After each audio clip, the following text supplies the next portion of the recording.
KIIFB masala bond കേസിൽ മുഖ്യമന്ത്രിയെ ഉന്നമിച്ച് Thomas Isaac masala bond ഇറക്കിയതിൽ തനിക്ക് മാത്രമായി ഉത്തരവാദിത്തമില്ലെന്നും ധനമന്ത്രി എന്ന ഔദ്യോഗിക ഉത്തരവാദിത്തം മാത്രമാണെന്നും അദ്ദേഹം പറഞ്ഞു. ഇഡിക്ക് നൽകിയ മറുപടിയിലാണ് തോമസ് ഐസക് ഇക്കാര്യം വ്യക്തമാക്കിയത്. വിവരങ്ങളുമായി തിരുവനന്തപുരത്ത് നിന്നും പ്രശാന്ത് ശങ്കരമംഗലത്ത് ചേരുകയാണ്. പ്രശാന്ത്, ഈ ഇഡിക്ക് നൽകിയ ആ ഒരു വിശദാംശത്തിലാണ് ഇക്കാര്യം തോമസ് ഐസക് പറഞ്ഞിരിക്കുന്നത്. അതായത് താൻ മാത്രമല്ല പ്രതി, താൻ മാത്രമല്ല കുറ്റക്കാരൻ, ധനമന്ത്രി എന്ന നിലയിൽ തൻ്റെ ഉത്തരവാദിത്തം ചെയ്തു എന്ന് അദ്ദേഹം പറയുമ്പോൾ മുഖ്യമന്ത്രിയിലേക്ക് തന്നെയാണ് കാര്യങ്ങൾ പോകുന്നത്, അല്ലേ?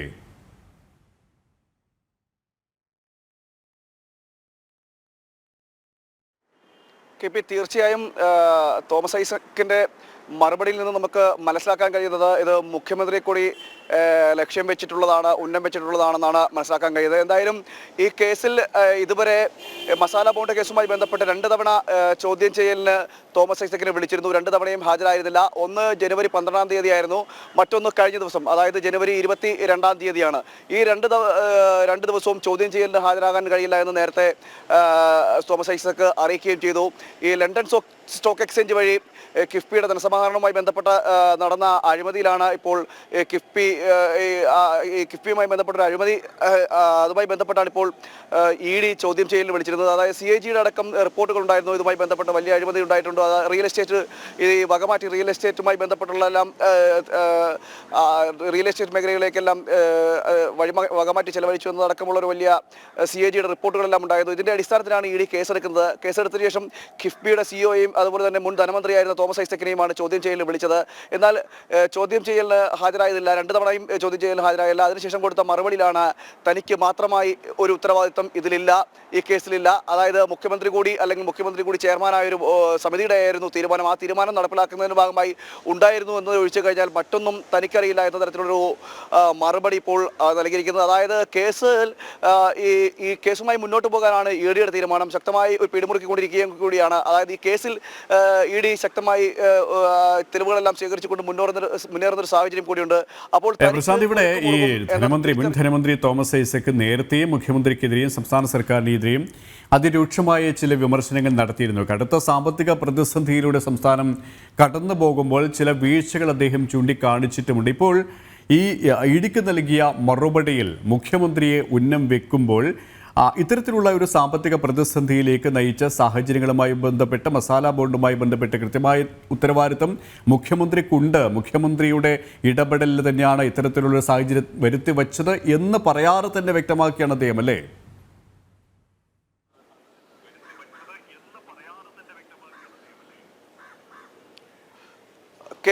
ഇതിന്റെ സാഹചര്യം എന്ന് പറയുന്നത് ഈ അടുത്ത കാലത്തായിട്ട് തോമസ് ഐസക്കും അതുപോലെ തന്നെ മുഖ്യമന്ത്രിയും സർക്കാരുമായെല്ലാം ഇടഞ്ഞു നിൽക്കുന്ന സാഹചര്യമുണ്ട്. നേരത്തെ തന്നെ നിലവിലെ ധനമന്ത്രി KM ബാലഗോപാൽ അടക്കം, അല്ലെങ്കിൽ KM ബാലഗോപാലിനെ വിമർശിച്ചുകൊണ്ട് തോമസ് ഐസക് രംഗത്ത് വരികയൊക്കെ ചെയ്തിരുന്നു. അതായത് നിലവിലെ സാമ്പത്തിക പ്രതിസന്ധിക്ക് കാരണമായി ബന്ധപ്പെട്ട വിഷയങ്ങളെല്ലാം തോമസ് ഐസക്കിന് ഒരു പരാമർശം ഉണ്ടായിരുന്നു. മറ്റൊന്ന്, ഈ തോമസ് ഐസക്കിന്റെ തെറ്റായ നയങ്ങളാണ് ഇത്തരത്തിൽ സാമ്പത്തിക പ്രതിസന്ധി ഉണ്ടാവാൻ കാരണമെന്നടക്കം ഇതിൽ പ്രത്യക്ഷത്തിൽ അല്ലെങ്കിൽ പോലും പരോക്ഷമായിട്ട് വിമർശനങ്ങളുമായി നേരത്തെ ഇരു വിഭാഗവും രംഗത്ത് വരുന്ന സാഹചര്യമൊക്കെ ഉണ്ടായിരുന്നു. നിലവിലും ഇത്തരത്തിൽ തോമസ് ഐസക്കുമായി ഇടഞ്ഞു നിൽക്കുന്ന ഒരു സ്ഥിതിവിശേഷ ഒരു രീതിയാണ് നിലവിൽ തുടരുന്നത്. ആ സാഹചര്യത്തിൽ കൂടിയാണ് ഇപ്പോൾ ഈ കേസുമായി ബന്ധപ്പെട്ട് പറയുകയാണെങ്കിൽ മസാല ബോണ്ട് കേസിൽ തനിക്ക് മാത്രമായിട്ടൊരു ഉത്തരവാദിത്തം ഇല്ല, കേവലം ധനമന്ത്രി എന്ന തന്റെ ഉത്തരവാദിത്തം നിറവേറ്റിയെന്ന് മാത്രമേ ഉള്ളൂ. അല്ലെങ്കിൽ ഇതുമായി ബന്ധപ്പെട്ട തീരുമാനങ്ങൾ എടുത്തതെല്ലാം മുഖ്യമന്ത്രി അടക്കമുള്ള ഒരു സമിതി കൂടി ആലോചിച്ചാണ്. ആ സമിതിയുടെ ഉത്തരവാദിത്തം നടപ്പിലാക്കുന്നതിന്റെ ഭാഗമായി നിന്നു എന്നതല്ലാതെ മറ്റൊരു ഉത്തരവാദിത്തം ധനമന്ത്രി എന്ന നിലയിൽ, മുൻ ധനമന്ത്രി അല്ലെങ്കിൽ അന്നത്തെ ഒന്നാം പിണറായി സർക്കാരിന്റെ കാലത്തെ ധനമന്ത്രി എന്ന നിലയിൽ ഒരു ഉത്തരവാദിത്തം തനിക്ക് മാത്രമായി ഇതിനകത്ത് ചേർക്കാൻ കഴിയില്ല എന്നതാണ് ഇപ്പോൾ ഇഡിക്ക് മുന്നിലേക്ക് തോമസ് ഐസക് വെക്കുന്ന വാദം.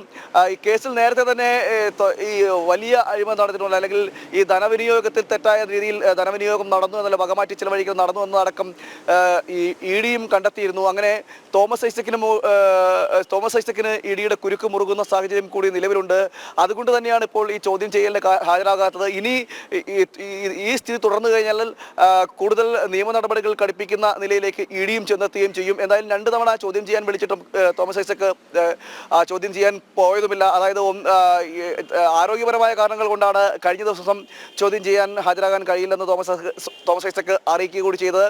അതിനുശേഷമാണ് ഇത്തരത്തിലൊരു കത്ത് നൽകുന്നത്. അതിലാണ് ഒരു മറുപടി നൽകുന്നത്. ആ മറുപടിയിലാണ് ഈ പറയപ്പെട്ട മുഖ്യമന്ത്രി കൂടി ലക്ഷ്യം വെച്ചുകൊണ്ടുള്ള പരാമർശമുണ്ടാകുന്നത്. എന്തായാലും കൂടുതൽ ഈ കേസുമായി ബന്ധപ്പെട്ട് അല്ലെങ്കിൽ ഈ വിഷയവുമായി ബന്ധപ്പെട്ട് കൂടുതൽ വിവരങ്ങൾ ഇനി പുറത്തു വരാൻ ഇരിക്കുന്നേ ഉള്ളൂ. അല്ലെങ്കിൽ ഇതുമായി ബന്ധപ്പെട്ട് മുഖ്യമന്ത്രി അല്ലെങ്കിൽ സർക്കാർ സംവിധാനങ്ങൾ അല്ലെങ്കിൽ അതുമായി ബന്ധപ്പെട്ട മുഖ്യമന്ത്രിയുമായി ബന്ധപ്പെട്ട് നിൽക്കുന്ന വൃത്തങ്ങൾ എന്ത് മറുപടി നൽകും, ഈ തോമസ് ഐസക്കിന് എന്ത് മറുപടി കൊടുക്കുമെന്നതെല്ലാം വരും മണിക്കൂറുകൾ അല്ലെങ്കിൽ വരും ദിവസങ്ങളിലെല്ലാം ചർച്ച ചെയ്യേണ്ട വിഷയമായിരിക്കും. എന്തായാലും ഇപ്പോൾ ഈ കേസുമായി ബന്ധപ്പെട്ട് മസാല ബോണ്ട് കേസുമായി ബന്ധപ്പെട്ട ഒരു ഒളിയമ്പ് തോമസ് ഐസക്ക് എഴുതു എന്ന് വേണം നമുക്ക് മനസ്സിലാക്കാൻ. അത് മുഖ്യമന്ത്രിയെ ലക്ഷ്യം വെച്ചുകൊണ്ടാണ്.